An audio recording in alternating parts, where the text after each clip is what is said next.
America అధ్యక్షుడిగా ఇంకా బాధ్యతలు స్వీకరించనే లేదు. అప్పుడే డొనాల్డ్ ట్రంప్ ప్రపంచ దేశాల మీద పెత్తనం మొదలు పెట్టేశారు. మా మాట వినకపోతేనా, మాకు వ్యతిరేకంగా నిర్ణయాలు తీసుకున్నారంటేనా అంటూ మెలికలు పెడుతూ ట్యాక్సులు బాదుతానంటూ పన్నుల పూచిని చూపిస్తున్నారు కాబోయే ప్రెసిడెంట్. ఎందుకు పదే పదే ఇలాంటి ప్రకటనలు అంటే బ్రిక్స్ కూటమి దేశాలు డాలర్ బదులు సొంత కరెన్సీని రూపొందించుకోవాలనే ఆలోచనలో ఉన్నాయనే వార్తలు రావడమే. ఇవి ట్రంప్ కు బొత్తిగా నచ్చలేదనుకుంటా బెదిరింపులకు దిగడం మొదలుపెట్టారు. నిజంగానే బ్రిక్స్ దేశాలు ఓన్ కరెన్సీ ఆలోచనలో ఉన్నాయా? ఇది అసలు సాధ్యమేనా? ఆసియా పసిఫిక్ దేశాలు కూడా సొంత కరెన్సీ అంటే డాలర్ విలువ ఢామ్ అన్నట్టేనా?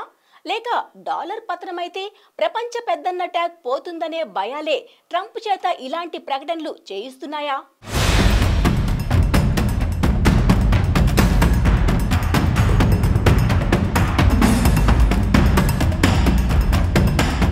సొంత కరెన్సీ ఆలోచనలో బ్రిక్స్ దేశాల కూటమి. డాలర్ను కాదని ట్రేడింగ్ చేస్తే ఊరుకోబోనంటున్న ట్రంప్. 100% టారిఫ్లతో బాధేస్తానంటూ వార్నింగ్. ఇండియా సహా ఎవ్వరినీ వదలబోనంటూ సోషల్ మీడియాలో మెసేజ్. అధికారపీఠం ఎక్కేలోపు ప్రపంచం మొత్తాన్ని తన అదుపులోకి తెచ్చుకోవాలని ఆరాటపడుతున్నట్టున్నారు డొనాల్డ్ ట్రంప్. బలమైన ఆర్థిక వ్యవస్థలుగా ఎదుగుతున్న దేశాల్ని, ఎదుగుతాయనే లిస్టులో ఉన్న కంట్రీస్ని ట్యాక్స్ల పేరుతో కంట్రోల్ చేసే చర్యలు మొదలుపెట్టారాయన. ఇప్పటికే కెనడా, చైనాల మీద పన్నులు విధిస్తానని బెదిరిస్తే ప్రెజర్ తట్టుకోలేని కెనడా పాహిమామంటూ చర్చల పేరుతో ట్రంప్ టీం చుట్టూ ప్రదక్షిణలు చేస్తోంది. కెనడా మ్యాటర్లో క్లారిటీ రాలేదు. వెంటనే బ్రిక్స్ దేశాల మీద పడింది ట్రంప్ కన్ను. రీసెంట్గా రష్యాలోని కజన్లో బ్రిక్స్ దేశాల సదస్సు జరిగింది. ఈ కాన్ఫరెన్స్లో ఇంటర్నేషనల్ ట్రేడింగ్లో డాలర్ బదులు లోకల్ కరెన్సీ వాడదాం, దీనివల్ల స్థానిక కరెన్సీ బలోపేతం అవుతుందని ఈ దేశాలు అభిప్రాయపడ్డాయి. ఈజిప్ట్, ఇరాన్, యుఏఈ ఈ ప్రపోజల్కు ఓకే అనడం, డిక్లరేషన్పై బ్రిక్స్ కంట్రీస్ సంతకాలు చేయడం జరిగిపోయింది. అంతే, ట్రంప్కు నశాలానికి అంటినట్టుంది. డాలర్ను కాదని ప్రత్యామ్నాయంగా సొంత కరెన్సీని సృష్టించాలని బ్రిక్స్ దేశాలు ఆలోచిస్తున్నాయి. ఆ ప్రయత్నాలు మానుకుంటే మంచిది. డాలర్కు బదులుగా బ్రిక్స్ కరెన్సీని తీసుకురాబోమని, మరే ఇతర కరెన్సీకి సపోర్ట్ చేయబోమని మాకు మాటివ్వాలి. లేదంటే ఇండియా సహా బ్రిక్స్ కూటమిలోని దేశాలపై 100% టారిఫ్ బాధిస్తామంటూ వార్నింగ్ ఇచ్చారు. అంతేనా, మా డాలర్ వాడని దేశాలతో మేం బిజినెస్ చేయబోం, మీరు కూడా అమెరికాకు ఎక్స్పోర్ట్ సంగతి మర్చిపోండంటున్నారు. అంటే మీకు మీరే మాకు మేమేనని తేల్చి చెప్పారనుకోవాలి.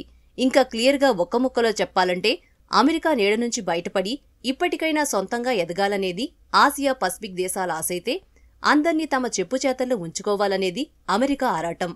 ట్రంప్ వార్నింగ్ ఇచ్చారు సరే, మరి ఇప్పుడేం జరగబోతోంది? పశ్చిమ దేశాలకు ప్రత్యామ్నాయంగా ఎదగాలని ట్రై చేస్తున్న కంట్రీస్ అన్ని బ్రిక్స్ పేరుతో జట్టు కట్టాయి. మరిన్ని దేశాలు ఈ కూటమిలోకి రావాలని ఆరాటపడుతున్నాయి. అమెరికా ప్లేస్ ని రీప్లేస్ చేయాలనేది వీటి టార్గెట్. కాబట్టి ట్రంప్ బెదిరింపులకు లొంగుతాయా లేక ధీటుగా నిలబడతాయా?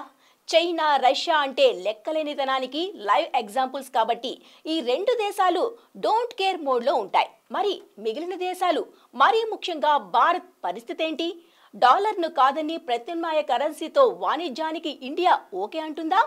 గ్లోబ్లో ఉన్న సగం దేశాలు బ్రిక్స్ వైపు చూస్తుంటే ట్రంప్ ఎన్ని దేశాల మీదని ఆంక్షలు, ట్యాక్సులు విధించగలరు? ఇన్ని దేశాల నుంచి ఎగుమతులు, దిగుమతులు ఆపేసి అమెరికా బతికి బట్ట కట్టగలదా? అసలు ట్రంప్కు ట్యాక్సులు విధించేంత సీనుందా?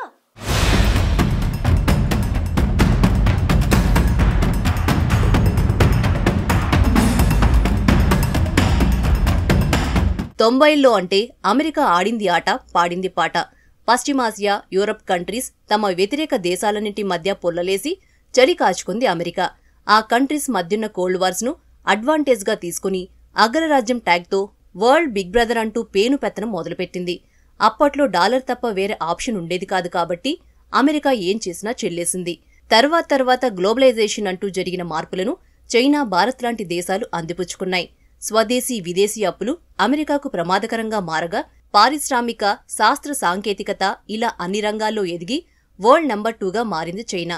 1999లో 21% పైగా వాటాతో ప్రపంచ ఆర్థిక వ్యవస్థను శాసించిన అమెరికా బైడెన్ హయాంలో 15% కంటే దిగువకు పడిపోయింది.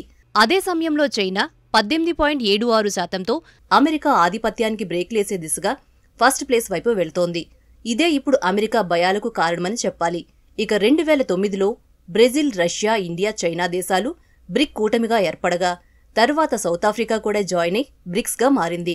వీటితో పాటు Iran, Egypt, Ethiopia, United Arab Emirates మొత్తం 9 దేశాలు కీలకంగా వ్యవహరిస్తున్న ఈ గ్రూప్లో మరో 34 దేశాలు చేరతామని అప్లికేషన్ పెట్టుకోగా ఫ్యూచర్లో 130 దేశాలు బ్రిక్స్లో చేరతాయంటున్నారు.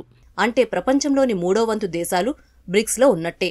65% లావాదేవీలు తమ దేశీయ కరెన్సీలోనే జరుపుతుంటాయి బ్రిక్స్ దేశాలు. ఇన్ని అనుకూల అంశాలున్నప్పుడు ఇంకా అమెరికా అదుపాజ్ఞల్లో ఎందుకు ఉండాలనేది చైనా, రష్యాల ప్రశ్న. మిగిలిన దేశాలు కూడా సొంతంగా ఎదిగితే మంచిదనే భావనలో బలంగా ఉన్నాయి. అందుకే డాలర్కు బదులు సొంత కరెన్సీలో ట్రేడింగ్ చేద్దామంటూ కొన్ని దేశాలు ఆరాటపడుతున్నాయి. డాలర్ బలపడాలనే ఉద్దేశంతో అమెరికా డాలర్ గోల్డ్కి సంబంధాన్ని తొలగిస్తే బ్రిక్స్ దేశాలు మాత్రం బంగారం మద్దతున్న ట్రేడింగ్ కరెన్సీతో పాటు మల్టీ కరెన్సీ ప్లాట్ఫామ్ను ఆవిష్కరించాలనే యోచనలో ఉంది. ఇదే జరిగితే డాలర్ విలువ పతనమవడం ఖాయం. ఆ వెనకాలే అగ్రరాజ్యంగా వెలుగుతోన్న అమెరికా పెత్తనానికి అడ్డుకట్ట పడ్డట్టే. అందుకే ట్రంప్ వరుస వార్నింగ్లిస్తున్నారు. యూరోపియన్ యూనియన్ కంట్రీస్ కు యూరో ఉన్నట్టు తమకు సొంత కరెన్సీ ఉంటే బాగుండనేది బ్రిక్స్ కూటమిలో కొన్ని దేశాల ఆలోచన. ముఖ్యంగా చైనా, రష్యాకు ఈ కోరిక బలంగా ఉంది. అలాగైతేనే డాలర్ను దెబ్బతీసి అమెరికాను నేలకి దించవచ్చుననేది ఈ దేశాల థాట్. మరి బ్రిక్స్ కూటమి ఓన్ కరెన్సీ రూపొందించుకోగలదా? డాలర్ను దెబ్బతీయగలదా అంటే ఇప్పటికిప్పుడు కష్టమనే చెప్పాలి. కూటమిలోని దేశాల మధ్య సఖ్యత లేకపోవడమే ఇందుకు ప్రధాన కారణం. యూరోపియన్ యూనియన్ దేశాలంటే కట్ అండ్ కాపీ పేస్ట్లా ఉంటాయి కాబట్టి కామన్ కరెన్సీ యూరో వాడడానికి వాటికి ఎలాంటి అభ్యంతరాలు లేవు. బ్రిక్స్ దేశాలది డిఫరెంట్ స్టోరీ. ఆర్థిక భౌగోళిక పరంగా ఒక దేశంతో మరో కంట్రీకి పోలికే ఉండదు. పైగా ఇండియాకేమో అమెరికాతో ఫ్రెండ్షిప్ ఉంది. రష్యా, చైనాలు తమ స్వార్థం చూసుకుంటున్నాయనే అపవాదు మోస్తున్నాయి. మిగిలిన దేశాలు చొరవ తీసుకోలేవు. అందుకే బ్రిక్స్ కూటమి ప్రపోజల్స్, ప్రతిపాదనల దగ్గరే ఆగిపోవచ్చునని, సొంత కరెన్సీకి అవకాశాలు చాలా తక్కువనేది ఎక్స్పర్ట్స్ అంచనా.